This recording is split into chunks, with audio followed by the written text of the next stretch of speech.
Assalamualaikum warahmatullahi wabarakatuh.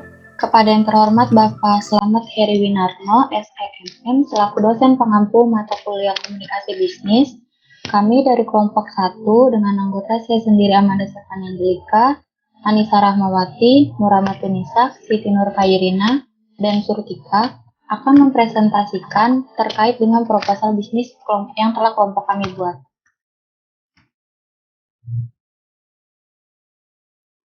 Yang pertama adalah latar belakang. Kegiatan merajut bagi beberapa orang dilakukan sebagai hobi. Namun, selain hobi, kegiatan ini juga bisa mendatangkan keuntungan bagi yang memiliki bakat bisnis. Hasil akhir dari kegiatan merajut dapat dijual dan mendatangkan keuntungan finansial. Selain itu, ternyata merajut juga bermanfaat bagi kesehatan, seperti memperkuat otot tungkai tangan, meredakan stres, mencegah demensia dan Alzheimer, dan dapat mengatasi gangguan psikologis lainnya. Melihat peluang pasar yang cukup bagus, akhirnya kami dari pihak produksi berencana untuk memulai usaha di bidang bisnis tersebut. Selain karena peluang yang cukup tinggi, yang menjadi salah satu alasan kami mengajukan usaha tersebut adalah kami memiliki skill. Bisnis kerajinan merajut ini kami beri nama Fluffy Croquette. Menggunakan status berbadan hukum yaitu perseroan terbatas. Usaha ini dimiliki oleh 5 orang dengan komposisi pemilikan sebagai berikut, yaitu pertama Amanda Stefani Angelika 20%, Anissa Rahmawati 20%, Nuramatunisa 20%, Siti Nur Khairina 20%, dan Surtika 20%. Bisnis kami ini terletak di Jalan Kelapa Gading Boulevard nomor 29 RT 02 RW 14. Pegangsaan 2. Untuk informasi lebih lanjutnya bisa kunjungi halaman Instagram kami atau menghubungi nomor WA kami. Selanjutnya akan dijelaskan oleh Surtika.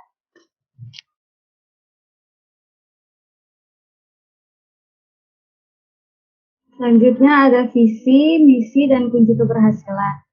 Visinya menjadikan Fluffy Croquette sebagai perusahaan rajutan yang memberikan produk-produk berkualitas tinggi. Misinya yang pertama, memenuhi kebutuhan konsumen. Yang kedua, menyediakan produk yang berkualitas tinggi. Yang ketiga, menyediakan produk inovatif dengan harga terjangkau. Dan yang keempat, memberikan pelayanan terbaik untuk menjaga kepercayaan konsumen. Dan kunci keberhasilan kami yaitu kerjasama tim yang sangat erat dan juga kesabaran para staf. Di sini ada struktur organisasi Fluffy Croquette, di mana ada GM, yaitu saya sendiri.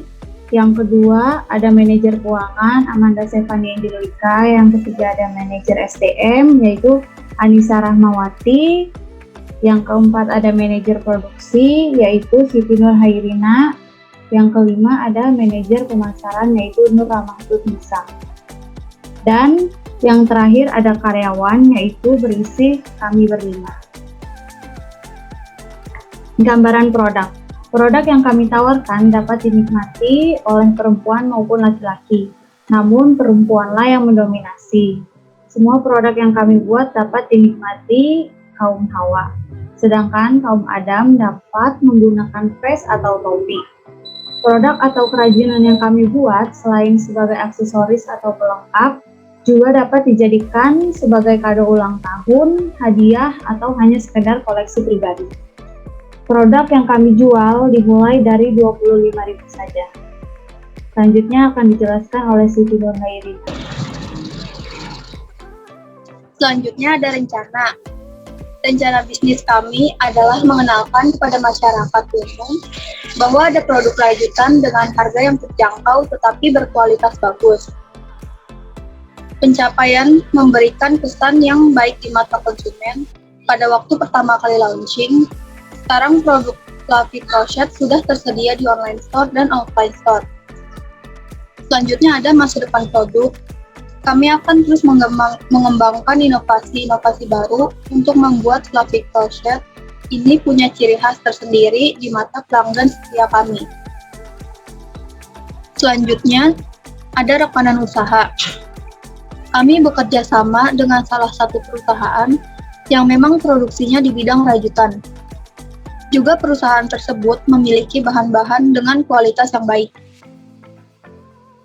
Pesaing utama kami adalah penjual rajutan juga, jadi kami akan bersaing dengan sangat kuat, tetapi kami akan mengatasi hal itu dengan menjual rajutan dengan berbagai motif, harga yang terjangkau, dan tentunya kualitas yang terjamin, bagus serta tahan lama.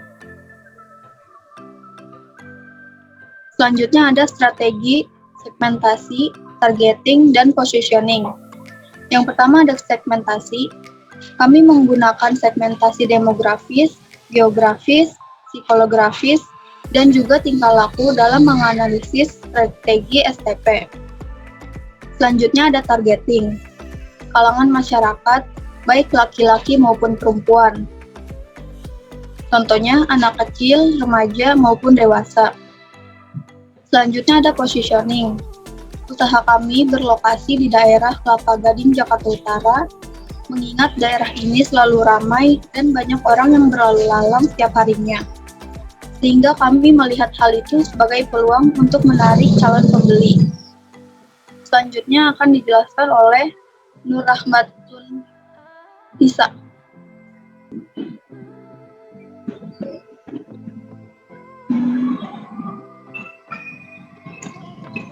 Strategi dan implementasi. 1. Strategi produk, yaitu produk dari bisnis kami adalah rajutan yang berupa gelang, tas, boneka, shawl, topi, dan juga vest. Produk-produk tersebut akan diletakkan sesuai tempat masing-masing. Masing-masing produk juga akan diurutkan berdasarkan desain, karena semakin rumit desain atau motif, semakin tinggi pula tingkat harganya. Untuk pengemasan, kami menggunakan plastik untuk yang membeli dalam jumlah satuan. Sedangkan pembeli dengan jumlah tertentu, kami menyediakan kardus yang bermotif unik. Produk akan dikemas ketika sudah dibeli sekaligus dengan pembayaran. Selain itu, kami menerima custom dan desain, namun tingkat harganya akan berbeda dan jangka waktu penerimaan barang pun cukup panjang. Variasi motif dan pemekaran tidak akan jauh berbeda dari produk di awal. 2. Strategi harga. Harga yang kami tawarkan sebisa mungkin kami setarakan dengan harga pasaran, sehingga calon konsumen dengan mudah berbelanja tanpa harus pergi ke tempat penjualan offline. Produk kami cukup terjangkau, harga produk berbeda tergantung pada ukuran dan motif yang ada. Harga produk kami mulai dari Rp25.000 hingga Rp300.000. 3. Strategi distribusi. Slogan Fluffy Corket adalah You Dream Fluffy Corket Waiting. Bermitra dengan Shopee dan Tokopedia, menerima pesanan untuk acara atau souvenir. Promosi akan dilakukan melalui sosial media yaitu Instagram, WhatsApp, TikTok, dan Twitter. 4. Strategi promosi. Promosi dilakukan dengan cara mengenalkan kepada teman-teman yang merupakan cara termudah dan tanpa harus mengeluarkan biaya untuk promosi.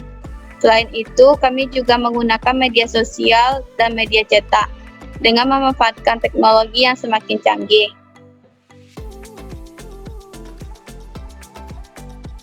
Promosi yang kami lakukan melalui WhatsApp dan Instagram. Di samping itu, kami juga membuat brosur dan banner sebagai promosi via media cetak. Asumsi keuangan. 1. Entitas ekonomi, yaitu asumsi akuntansi mendasar yang sangat penting dalam menentukan apakah suatu perusahaan merupakan entitas independen atau unit bisnis. 2. Konstitusi usaha, yaitu asumsi dasar akuntansi yang menjadi prinsip dalam menyatakan bahwa perusahaan akan bertahan selamanya dan tidak diperkirakan terjadi likuiditas pada masa yang akan datang adalah kelangsungan usaha. 3. Akuntansi aktual, yaitu aktual merupakan asumsi akuntansi mendasar yang berfungsi sebagai dasar untuk melaporkan pendapatan dan beban pada saat terjadinya. Indikator keuangan, yaitu terdapat 3 indikator penting untuk merujuk pada kestabilan keuangan bisnis, yaitu kemampuan usaha untuk memenuhi kewajiban finansialnya, bertumbuhnya pendapatan, dan tidak banyak beruntung. Kami menggunakan semua indikator untuk membuat usaha kami tetap sehat dan stabil. Selanjutnya akan dilanjutkan oleh Anissa Rachmawati. Analisis break-even point adalah suatu cara untuk mengetahui volume penjualan minimum agar suatu usaha tidak menderita rugi, tetapi juga belum memperoleh laba, dengan kata lain sama dengan nol. Biaya tetap sebulan ada 14 juta, biaya variabel per unit ada 85.000 dan harga jual per unit 155.000. Dari rumus BEP unit, biaya tetap dibagi harga per unit dikurang biaya variabel per unit. Di sini ada 14 juta dibagi 155.000 dikurang 85.000. 155.000 dikurang 85.000 adalah 70.000. Jadi 14 juta dibagi 70.000 sama dengan hasilnya 200 unit. Dari rumus BEP, biaya tetap dibagi kontribusi margin dibagi unit harga. Di sini ada kontribusi marginnya 70.000 dan unit harganya 155.000. Itu dibagi hasilnya 0,4516, jadi 7 juta.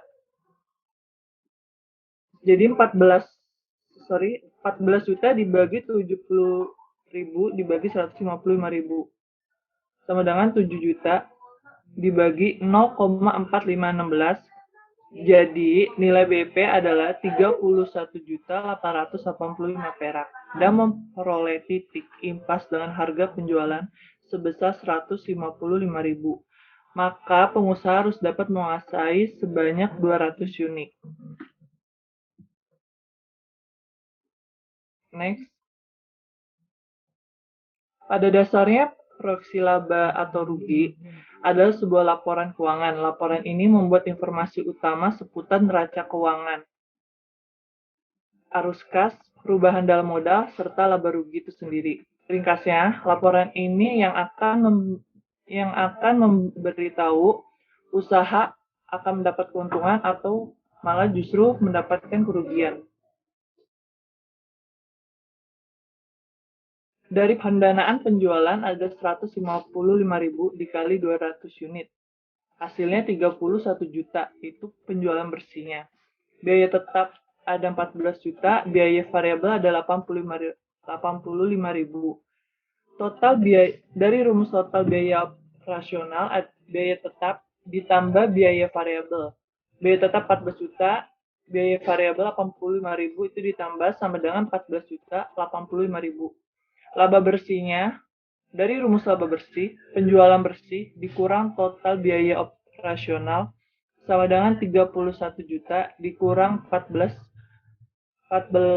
juta 85.000, hasilnya 16 juta 915.000. Kesimpulannya, kerajinan rajut banyak sekali dikreasikan dalam berbagai macam bentuk.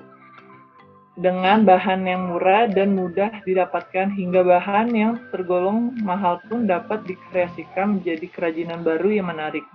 Besarnya minat para konsumen akan kerajinan rajut mampu menjadi salah satu peluang usaha kerajinan rajut untuk meramaikan pasar. Keunikan dari tiap rajutan terkait dalam produk rajut membuat kerajinan rajut berbeda dari kerajinan lain. Modal utama dalam rajutan adalah keterampilan dan ketelitian dalam menghasilkan kerajinan rajutan dan mencari ide-ide baru dalam bentuk yang akan dibuat. Sekian dari kelompok 1, kami ucapkan terima kasih dan mohon maaf bila ada kekurangan dalam presentasi. Wassalamualaikum warahmatullahi wabarakatuh. Ibu belum unmute. Aduh. Ulang ya. Ulang ya, dari gua bilang kalian dulu kamera sering. Ulang ya. Selanjutnya akan dibacakan oleh Siti Nurhairina. Hasilnya 200 unit. Dan rumus BEP-nya adalah biaya tetap dibagi kontribusi margin dibagi unit harga. sorry, ada di gua sumpah. Bisa dipotong nggak sih? Dulu ya. Oke, karena nanti ya. Lihat. Bisa dipotong kan? Lanjutnya. Tadi nggak bisa. Ini gimana? Gimana nih? Gimana? Gimana tahu? Lanjut, Rim. Nggak bisa lagi. Anjir.